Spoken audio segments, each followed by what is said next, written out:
New York City's skyline is one of the most famous in the world, but how did it get this way? From colonial buildings to futuristic skyscrapers, here's how NYC's skyline became an architectural masterpiece. Before the skyscrapers, before Times Square, New York was just a small Dutch settlement called New Amsterdam. Back in the 1600s, the city was filled with European-style houses, wooden cottages, and small brick buildings. The Dutch and British built churches, markets, and town halls, but the city was low-rise and tightly packed, the notable buildings including France's Tavern, built in 1719, one of NYC's oldest buildings.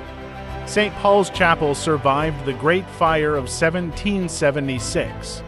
But then, in the 1800s, the city started growing fast.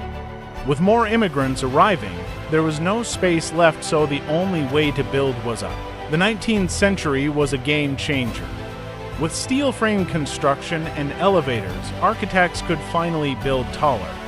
The first real skyscraper in New York was the Flatiron Building. Completed in 1902, it was only 22 stories, but back then it was revolutionary. And in 1870s, NYC's first office towers were built using cast iron and steel.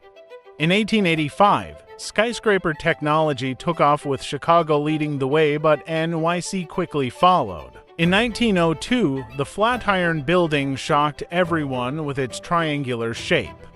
And then came the Roaring '20s, bringing New York's most legendary towers.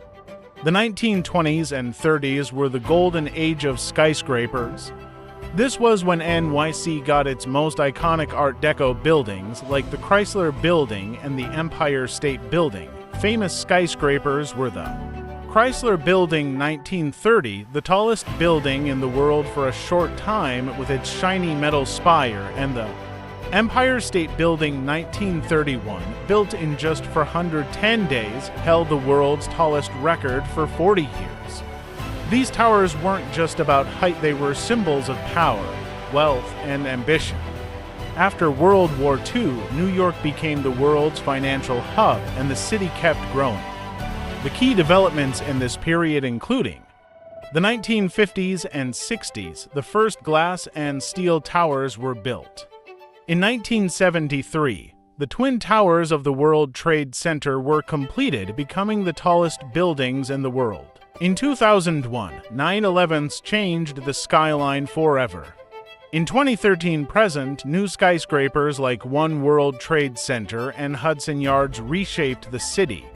Today, New York's skyline is a mix of historic brownstones, Art Deco masterpieces, and ultra-modern glass towers. It's a city that never stops evolving. From colonial houses to futuristic skyscrapers, New York City's skyline tells a story of ambition, innovation, and resilience. But which era of NYC's architecture do you love the most? Comment below, and don't forget to like, share, and subscribe for more amazing history. Stay tuned for the next episode, where we uncover the hidden secrets of NYC's oldest buildings.